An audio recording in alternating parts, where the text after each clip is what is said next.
Exclamation, everybody, and welcome back to Cube Ramblings.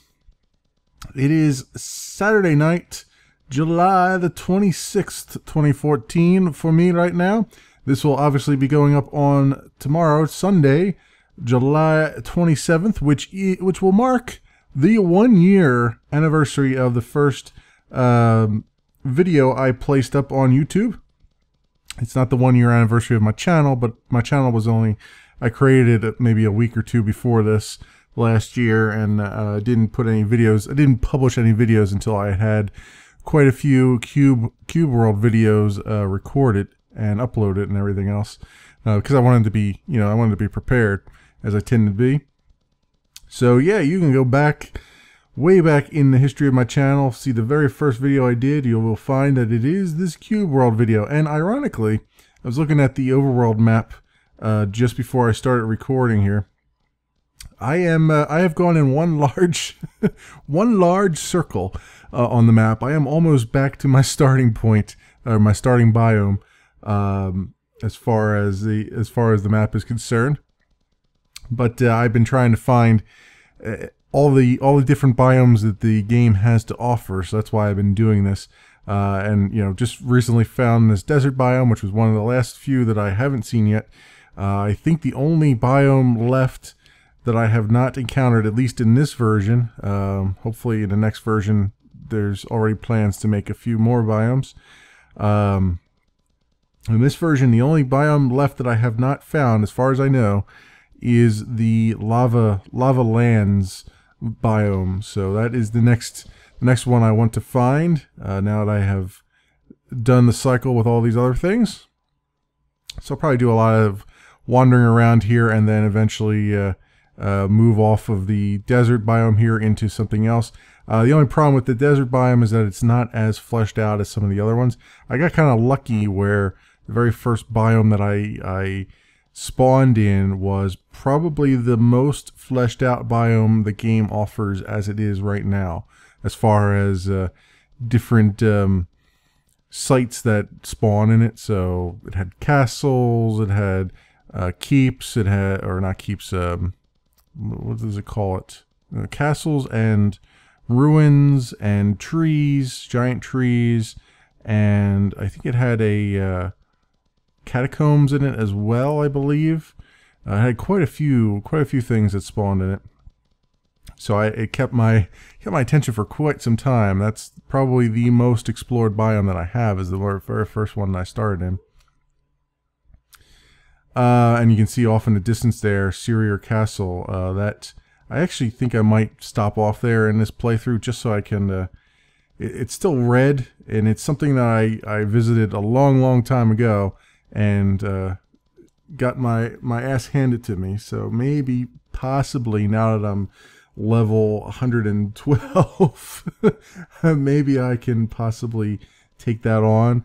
Now, I don't know. I mean, it's still red, so it seems to me that it's still above my level somehow, some way. So that's a thing. Anywho, no other updates really about Cube World have happened. We've passed a few milestones. We passed the year milestone of Cube World, the first release of Cube World, and then we just recently passed the year milestone of the last update that was made to Cube World. So it's everybody is kind of we're still in a hold pattern here, waiting and watching. I suspect it's probably, if a release happens, it probably wouldn't be until late next month, maybe. But I wouldn't know.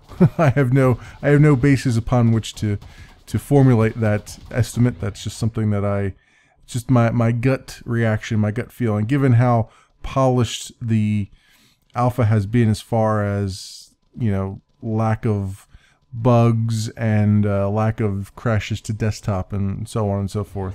Wally strikes me as someone who is very concerned about producing a game that is stable and not bug ridden. So so far so good with that. There are a few here and there, but I mean it's not. it hasn't been game breaking at all. So that's cool. Anywho, a lot of things going on. I've been spending the last couple of hours and the last couple of days playing Destiny. The Destiny beta started this week for the Xbox One. I also got my, as I mentioned in the last episode, my brand new Xbox One here, and I got it all hooked up now. I got my Hauppauge HD PVR2 hooked up to it now, and I was able to record successfully. You've seen the first video of that on Saturday. Well, today it went up. Yesterday for you guys watching this I'm enjoying that game. I'm really enjoying it. It's got the long form RPG stuff in it, like almost the MMO-ish stuff to it.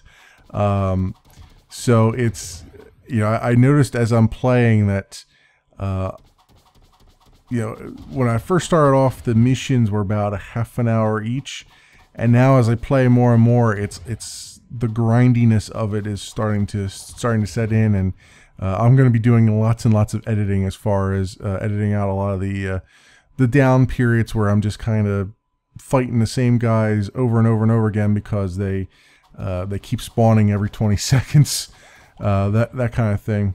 So I have to sort of strike a balance. This will be the first time I've tackled something that is akin to a proper RPG, you know, an MMO RPG sort of thing on my channel. So I have to figure out how best to edit things together.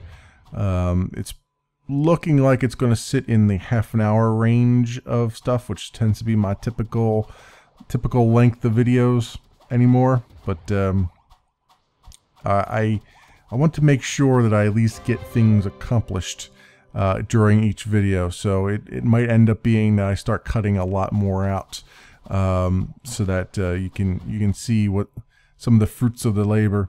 Now I don't know what's going to happen. I think the beta is over-ish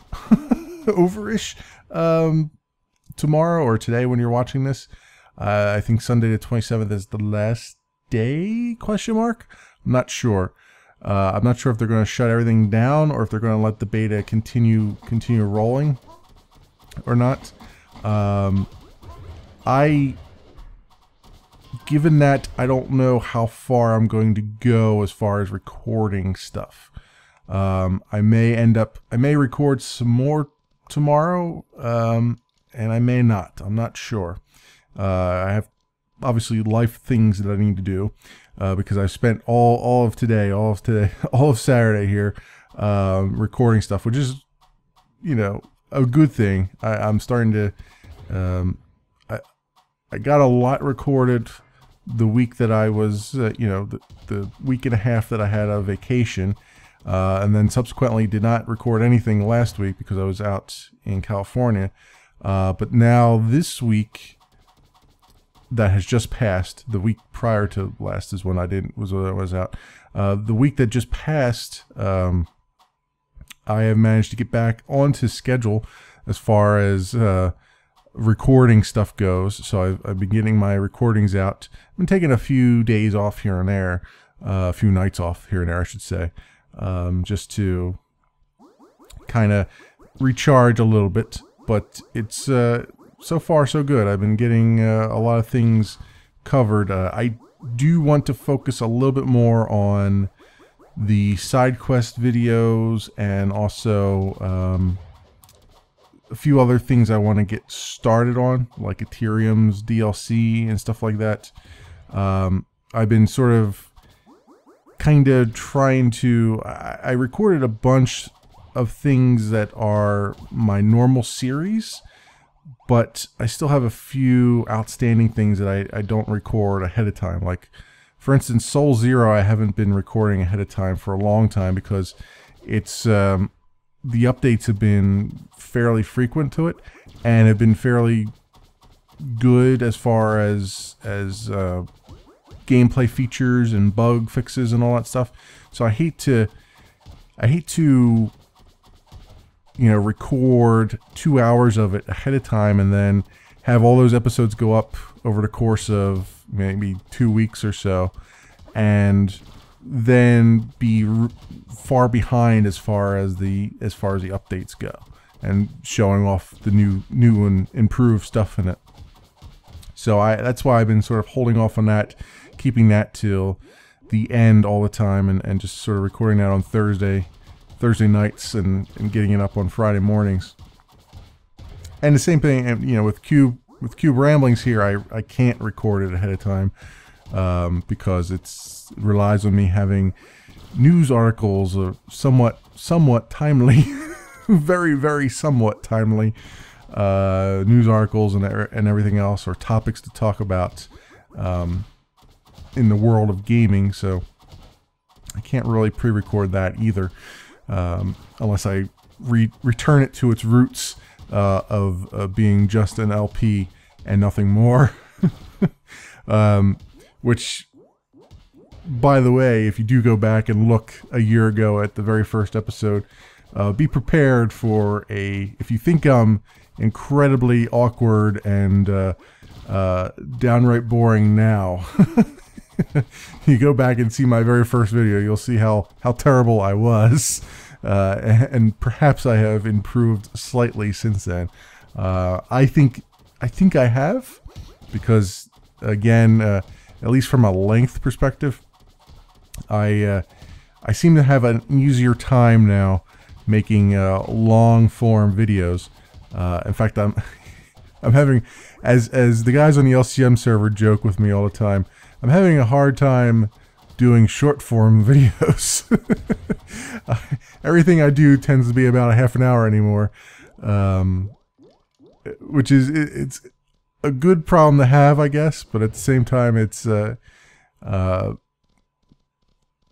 far as YouTube goes, you want to be able to attract both audiences, both people looking for a very short video that doesn't take up a lot of time, and also people who perhaps want to see a longer form video, or perhaps want to just listen to the video while they do something else, much like you would probably for this.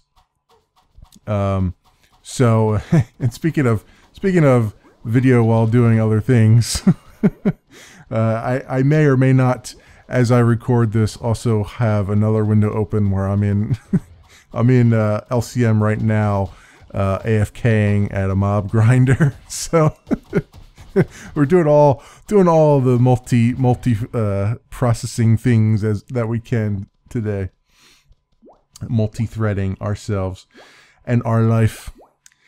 So continuing on with the Destiny beta, some more information there.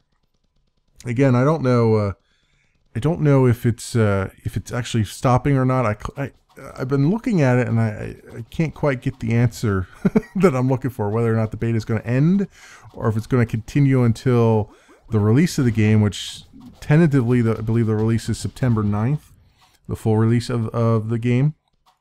So I don't know what's going to happen between now and then. I do know, much to my surprise and many others, they opened up the beta to everybody now. So I got codes since I was a pre-order. I got codes to get into the Destiny beta. Gave 2 codes out on Twitter, which went like hotcakes.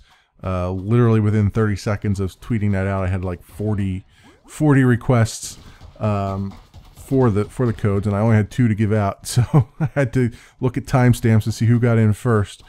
That was pretty funny. I just randomly, because I tweeted that out, and I'm like, I'm just gonna tweet this out, and I'm just go to bed, and I'll wake up tomorrow morning and just give them the codes. I'll look at Twitter and all that stuff.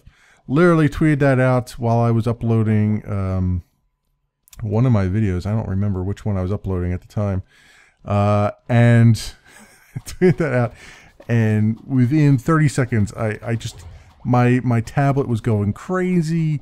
It kept beeping. My phone kept vibrating. It was just crazy, like 40 replies in the space of at least 2 minutes.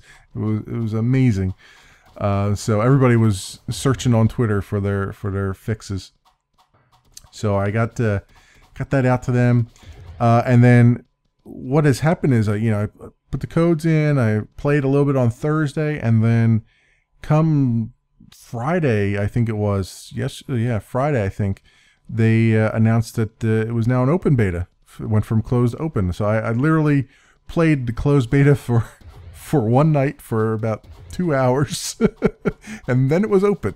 And I played some more today in the open beta, which means basically anybody now can go and download, who has an Xbox Live Gold account or a PlayStation 4, an Xbox Live Gold account or a PlayStation something account, whatever the pay account is for PlayStation.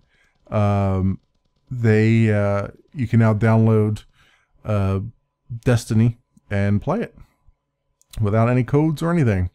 So that is interesting. I didn't know they were going to do that, and I didn't know I was going to get extra codes either. So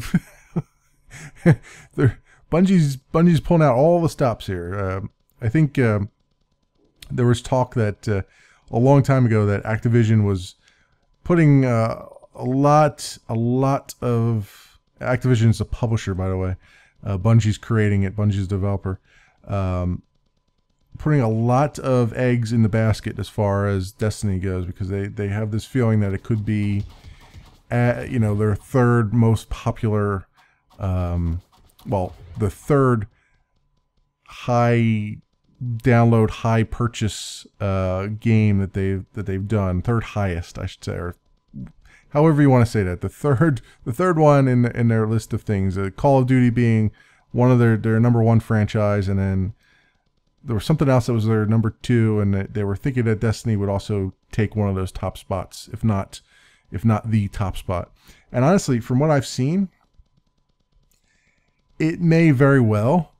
There are a few things though that I'm kind of on the fence about. It's a little bit more MMO-ish than I thought it would be. Because you are instanced, so it's not like you're on with 300 other people unless you're in the social hub. It's more of drop in, drop out multiplayer, which is fine. I don't mind that at all. But it acts too. I hate to say this because Star Trek Online is a very good game, but it's got the same flaw that drives me nuts. It acts too much like Star Trek Online when it comes to the instances. It acts too much like Firefall even when it comes to the instances, where it's you basically the enemies and the quest objectives and quest markers and all that stuff, they spawn at a fairly frequent rate. So in other words, it's like this instance is sort of an open public instance, and people drop in and drop out of it as they need to do so. And so the game has to, the server has to constantly refresh the stuff in the game because new players might have joined, right? And it really breaks the immersion. First of all, it turns it into a grind fest because suddenly you kill 6 guys, and then you're just stop to think for a minute to see where you have to go. You take 3 paces away, and then all of a sudden those 6 guys are back again, and they're shooting you in the back. And it's just, and then you have no choice but to stand there and kill them again, because try as you might to run away from them, your character doesn't move. Your character moves like he's in mud. So it's just, and they'll probably do a heck of a lot of damage before you can actually get out of range of them. So it gets a little bit grindy in that respect. And I've seen that same problem in Firefall. Firefall actually had a worse problem where you could get into an area that had a quest. Like I remember in the beta,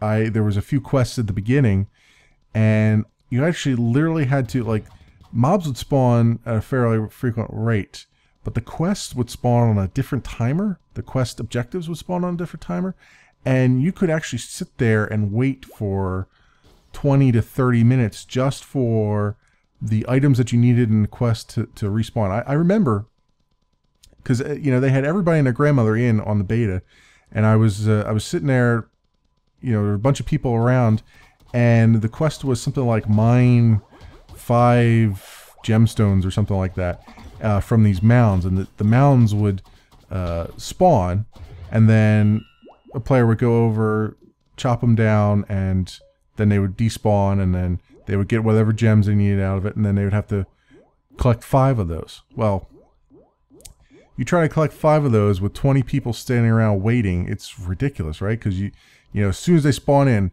depending on your network connection, if you saw it first, you get there and you're mining at it, you're getting it. So you get that one, but then all the other ones are gone, so now you gotta sit there and wait for another 20 minutes for it to spawn in again, and it was a nightmare. It's just absolute nightmare. Hopefully they fixed that. I don't know. I have not been in Firefall for ages and ages, but I noticed the same thing with Star Trek Online, which I played a lot of Star Trek Online. I still enjoy it, or I did enjoy it. I haven't been on Star Trek Online in a long time, but I enjoyed it. But it did have the same problem where it was like, and I saw it immediately in the tutorial, you know, when you're going through the very first mission that it throws you through, where you think you cleared a room, but then you turn around 5 seconds later, everything's respawned again. And it's like, oh, this sucks. This is really killing my immersion. And I'm seeing that same thing in Destiny as well. Now, I can sort of look past it. I mean, I look past it in Star Trek Online, and I still, you know, I enjoyed the heck out of that. I was like level 30 or something in that. Something, you know, not super high level, but also I had put quite a bit of hours into it. So I can see that being it's not a deal breaker for me, but it's something that always constantly breaks my immersion, breaks my attention, and it's making it actually hard to record, because there's going to be a lot of things I'm going to have to edit out, because I just keep, you know, I stopped to scratch my nose for a second, and then everything's respawned again. it gets a little ridiculous from time to time. But that's my initial thoughts on Destiny. It's still a very good game. It's a very good sci-fi game. I've never played Borderlands, but I have played Halo, and it reminds me a lot of both. I've seen videos of Borderlands. I used to watch Good and Pela and the other guy. The other guy. He's just going to be known as the other guy now. Playing in Borderlands. I used to watch that series. And it looks like a fun game. I've always, you know, you think it's a sci-fi game, it probably should be something on my list to play. I just never, for some reason, it just never appealed to me. I don't know why. It's sci-fi, it should, but I just, I guess it's the random loot, I guess, kind of throws me off a little bit. It's a little too random for my taste, I think. Because you end up, and this is the thing that turns me off about Diablo even, and Torchlight. I've played both Torchlight games. I never finished Torchlight 2. I technically didn't finish Torchlight 1 either, but that was just you know, it was just one big dungeon pretty much with just levels. That turned me off about all those games, is that you can't look at the loot and go, all right, this is better than this one, right? You have to look at every individual piece and go, all right, well, this one's got 2 attributes that are a little bit better, but these 3 attributes are a little bit worse. This one's got 4 attributes to it, but they're all similar to the other one, but it's got a lower DPS on it and all this. And it's like you feel like you're navigating goddamn spreadsheets. It really does. Like, sometimes I just want the game to tell me, hey, look, idiot, this thing you just picked up, I'm just going to equip it because it's better than everything you got. I'm just going to tell you right now. I want a base number. There's a base number that just tells me, like, hey, this thing's better. And now, granted, they usually have a color coding system where it's like, oh, okay, whites are the you know, early game things, and greens are the uncommons, and you know, reds are the uber weapons, and you know, purples are even better than that, which is okay, but then you end up with so many. The problem is you end up with, and I've seen this a couple times when I've played these games. Like I'll have a purple weapon, right, and I'll have a green weapon next to it, and I look at the stats on them, and the green weapon is actually better in all the stats that matter, right, than the purple one. So why is the purple one purple and the green one is green? Well, it just so happens that the color coding was based on some other attribute, so like DPS or something like that, or I don't know what other attribute it would be. And it just so happens that one attribute was different enough that they got different colors, and it's like, or it was intended for a level 12 character, and so it was green because I was level 12, and then this other one was intended for a level 9 character, and it was for a level 9 character was so powerful it would be a purple, and it's none of it makes any sense, right? It just you know, give me one freaking number, give me the DPS number, and let me determine whether or not this is better than the other thing or not, right? Give me a DPS number and give me okay, you have this special, it does this special thing on the side, but then calculate that in the DPS number so I can tell whether or not it's decent or not. You know, it's just things like that that usually drive me nuts. And Destiny has, I don't think Destiny randomizes the loot. I don't know if it randomizes it or not. It has a color coding thing based on the rarity of stuff. So like there's green for uncommons, and then the regular whites are for normal common stuff. And it does, I guess they are sort of random, sort of. It doesn't have, I haven't seen a plethora of loot yet. And the loot that I do get is pretty clear cut which one's better over the other one. I haven't had that whole, let me roll a dice here and find out which one I should use, like I've had with Torchlight and Diablo and things of that nature. So from that perspective, that seems to be okay so far.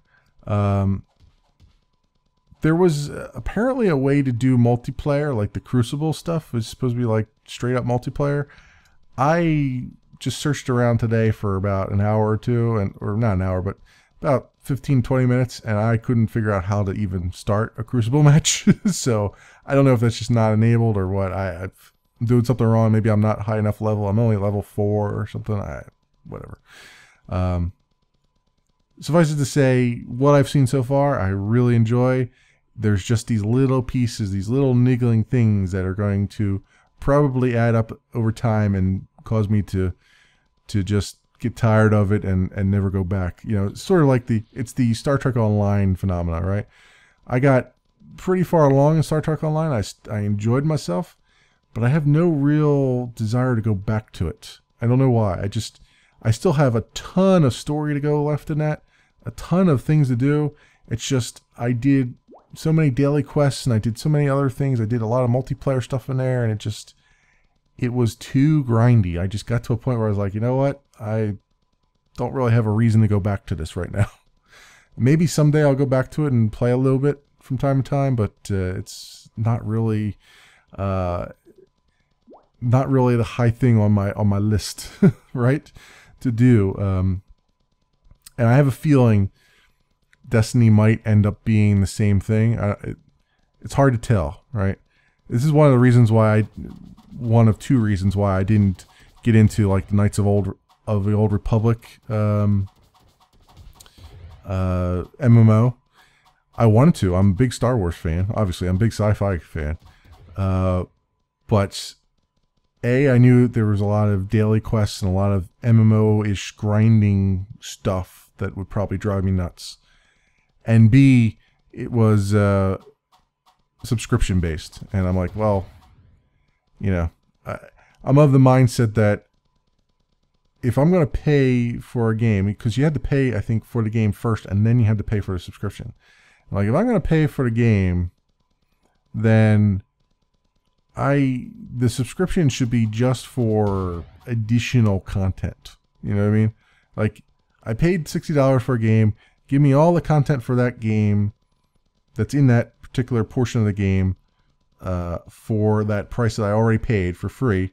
And then if I want to do additional stuff, if I want to get booster packs or whatever, then I can put that money down for that. Like, I think a good model, and I think others will agree with me with this, is Dungeons and Dragons.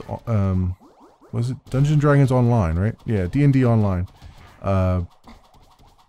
That is, they've done the right thing. First of all, they're free to play. They were pay for at some point, but then they decided to screw that and just go free to play. And when they went free to play, they made incredibly good decisions. I mean, the game is kind of ish to begin with, but they made some very good decisions as far as what they're monetizing, what they're not. So, for instance, you can play the whole game through, right? And there's like a base game to play. And then if you want the additional content, you'll come across these little areas. They're like, hey, this is an additional content area. You have to pay $5 and then you unlock that area. Fantastic, right? Because it's not something I need to do. But if I want more lore or more story or more stuff to do, I can do it. Fine. That's great. It's cool. It's like buying DLC, right? I mean, everybody's on board with that anymore, right? And it's not day one DLC. It's just there. Well, I guess technically, we won't get into that. It's DLC that it's like a subscription. It's like subscribing to a magazine. You get new content every day, right? Or every month. So that I'm okay with. It's the idea that you pay that money for that for an experience, and then on top of that, every month that you're in the baseline experience, the thing that came with the CD, you're paying additional money on top of that just to enjoy that piece. That's the thing that always turned me off for that stuff. And I mean, the last one I played that was subscription based was City of Heroes, and I think I only played that for about 4 or 5 months, and then I canceled the subscription. I was like, this is I'm done. I'm done with this, because I wanted to solo it and I couldn't. And so it's just, that's the other thing you got to worry about when you're paying for stuff, is like, is this going to be a soloable pay for game, or is it going to be something that I need to actually team up with other people, because that's going to affect my purchasing decision. That's going to make me not want to purchase it because I'm that type of person. So yeah, those are my thoughts on Destiny so far, and several other MMO-ish things that just came to my head while I was doing this. And I mentioned during that about Firefall. I've had the Firefall beta on my machine for the better part of a year. In fact, I think it's been an entire year. Played it a little bit early on. It was decent. It was not. It had a lot of rough edges to it, but it's a beta, so I figured, betas are gonna have rough edges, just like Destiny has some rough edges. And then it just promptly fell off the radar, off of everybody's radar for a very long time. Red 5 Studios, the ones that are doing Firefly, I believe it's Red 5 Studios. I hope it is. Otherwise, I just implicated the wrong studio here. They had some shakeups. Their CEO was kind of a weirdo. He was kind of trying to take the property in like a movie-ish fashion instead of a video game-ish fashion, and they were doing all kinds of weird studio stuff, and it was not clear what was the development status of the actual game versus the all this other side work that they were doing. It wasn't sure whether they were trying to build a studio or a movie studio, or trying to build a game studio, those kinds of things. So a lot of stuff was delayed. I mean, Firefall was supposed to be out ages and ages ago, but it's been delayed, and all kinds of stuff going on.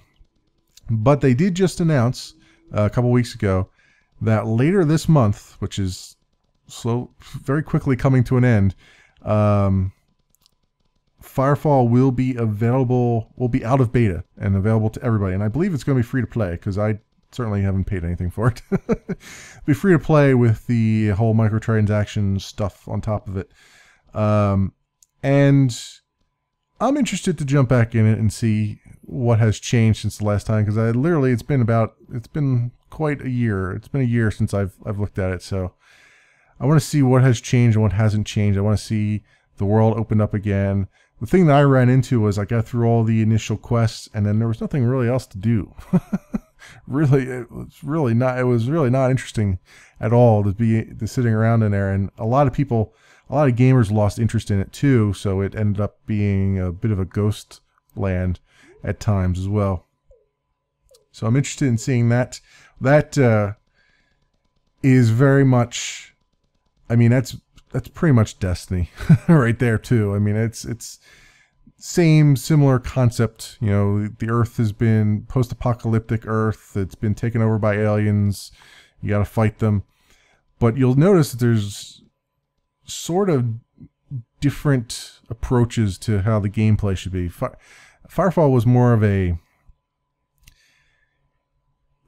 took more of the, I guess, Far Cry-ish approach to things, where it's like, here's the world, it's populated with quests, go find the thing you want to do. You know, we'll hold your hand initially, but then it's up to you to go out and explore and do what you want to do. Some of them will be main quest missions, some of them won't be. Destiny is doing a little bit the same, but a little bit different. It seems to be focusing more on the main quest stuff, and then it's focusing more on hubs, I guess. So you can do the main quest stuff, and then there are smaller, I guess what I'm going to call side quest hubs, where you just sit there on the map and things will spawn in sequence, and then you can do them as you go along there. It's not really open world. It's still, your hand is still being thoroughly held. So whereas, you know, Firefall is much closer to that model, where you can basically go and do whatever you want, sort of. I do remember my hand being held quite a bit there, and things just not being open to do, but there was a lot of like random battles that would happen that you could jump into and stuff. And Destiny has some of those random battles too, but it's I think the approach is sufficiently different enough between the two that you'll notice that one is a little bit more fun than the other. And it really depends on which way you like it, which way you like your eggs. You like them scrambled, you like them sunny side up. It's up to you. So I'm interested in jumping back in there and seeing what has changed, if anything. As far as the worst thing that could happen is if nothing has changed since I last left, and that'd be kind of very, very unfortunate from that respect. So what else we have going on here? A lot of games becoming movies. Or in this case, movie becoming game thing in the news this week. So I'm going to start off with this one, and then we'll take it from there. I've been aware of a game for quite some time that I've been waiting for more information about. The game is Firefly Online. Yes, Firefly, the TV show. It was a short-lived one, about 11 episodes until it got canceled because Fox is a bastard. It's a cult hit, sci-fi, cowboys in space, almost literally cowboys in space. Good cast of characters, so on and so forth. Been a lot of fan clamoring for a new series to happen on that. But instead of getting a new series, we're getting a online game, an MMO game. I guess it's MMO. Everything, it's hard to tell anymore. Nobody wants to use the MMO moniker anymore because it's sort of gotten a little bit of a difficult marketing spin, right? Because World of Warcraft is, as far as most gamers are concerned, the only MMO left out there. And everything will invariably be compared to World of Warcraft if you call it an MMO. So it's a lot of marketing teams have been trying to avoid that, so I can't really say whether it's an MMO or not, but it's an online game. And some initial videos have been released of it, initial sort of trailer-ish video and other things, and I'll try to dig up as many as I can and put them in the description, if I remember. Hopefully I remember. And it's, I like what I'm seeing so far. It looks like you basically are a captain of your ship. You get to build your ship. You get to put add-ons onto it. You get to go around the universe of sci-fi. Wow. Let's try that again. You get to go around the verse of Firefly, which was, if I remember correctly, one gigantic solar system with many, many planets in it, and you would just fly around to each of the individual planets, and you can land on them and go into bars, pick up missions, or just basically kill people, whatever you feel like doing. whatever floats your boat or flies it in the black as it would be. As I stammer all over myself. I'm very interested. I'm very, very interested. I want to see what happens there. I'm keeping my eyes open. I'm keeping my brain optimistic. It's in optimistic mode. And we'll see what comes out of this. I'm very interested to see. So that, the other point that I wanted to make there is, it's just been announced that Nathan Fillion, who was the actor who played Mal, the main character, Captain Malcolm Reynolds, as well as others, are going to be reprising their roles in the online game. So we'll actually get to hear their voiceovers and see their digitized faces. And actually, the trailer that I can link you to, you'll see at the very end. It's kind of a cheesy trailer, so you're just gonna have to grin and bear it. But if you get to the end, you will see Nathan Fillion, who, if you're not familiar with the actor, he plays Castle in the TV series Castle. I don't know what else he's played in besides those things. So I think he's played in soap operas. I think he's one of those soap opera turned sci-fi person that you see often. So other than that, I don't know of any other. He's been in a few movies, kind of. The movies weren't that great, but yeah, that's all I can say about that right now. And then on the opposite side, we've got video games becoming movies. Oh my god, we got so many announcements here. Halo Nightfall was so San Diego Comic-Con is going on right now, and it was announced during that the Halo Nightfall trailer came out during that, I should say, and it's directed. It's going to be directed by Ridley Scott. It's set to come out in November as part of the Master Chief Collection, Halo Master Chief Collection game. It's going to be. It's a movie that's, I think, is going to be packaged with the game, or you can download it with the game, whatever. I have the game pre-ordered, so I'll probably get it regardless. But the movie itself is set between Halo 4 and 5, Halo 5 being the new one that 343 Industries is coming up with. Halo 4 being the first one that 343 Industries dealt with.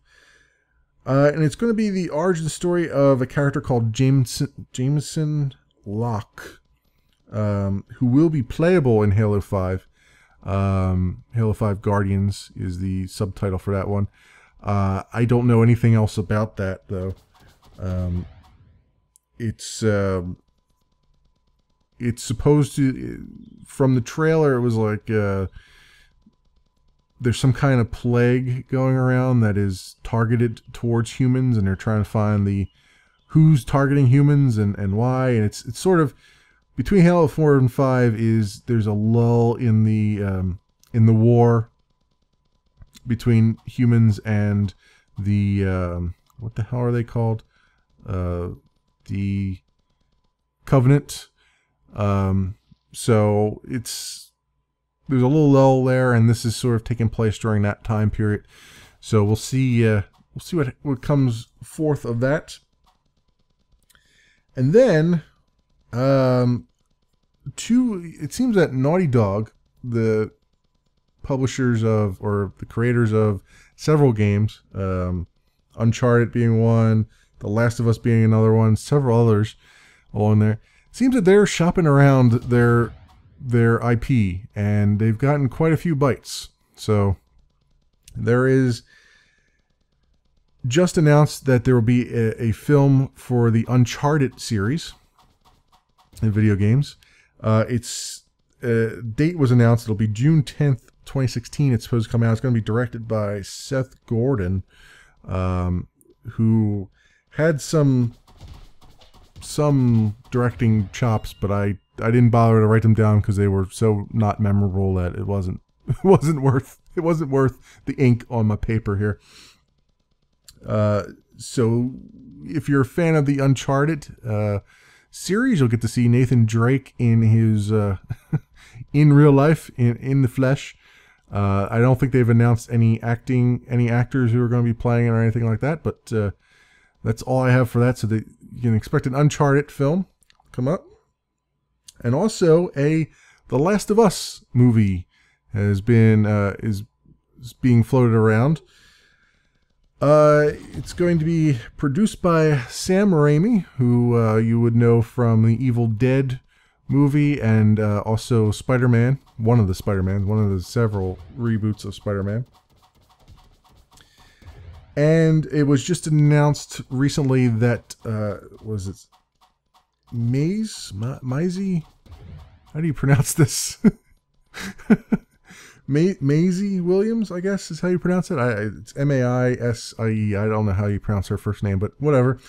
Who plays the young woman that plays Arya Stark in Game of Thrones? Those of you who are familiar with Game of Thrones, has been announced to play Ellie, or is in negotiations, I should say, to play Ellie in the Last of Us movie. Ellie being the young protagonist who is bitten by zombies, but then found to be have a natural immunity to it. I should have probably prefaced that by saying spoilers. And so we'll see what the movie version has in store for us as far as that's concerned. I don't think there's been any announcement of any dates or anything like that, or when production would start or anything of that nature, but they're starting to make some announcements on the actors anyway, or at least what actors are looking at. And apparently Naughty Dog has taken most of the rights to, what actors and producers and all that else and all those other things will be in the movie, so it'll be very close to whatever vision they want for it. So that's a thing. And then this one, this is not a movie or anything of that nature, but I want to get this in before we end this episode. And this one slipped under the radar for me. I didn't realize this until I just happened to catch it here. Out There, the game that I've been playing off and on, that's on the mobile device, on my Android device, Omega Edition is coming out, and it's a PC version of it, as well as it's getting, there's going to be new stuff on the mobile for the Omega version. So all the new stuff that'll be available in the PC version will be available in the mobile version. So I will be playing that when that comes out. That'll be awesome. I cannot wait. This will be good things going on here. So I think I've talked for long enough for one episode. Thanks very much for watching, everybody. I will probably be putting out another little special video to commemorate the 1 year of YouTubing, but it'll be a very short one. Again, thank you for watching, everybody, and I will see you next Sunday.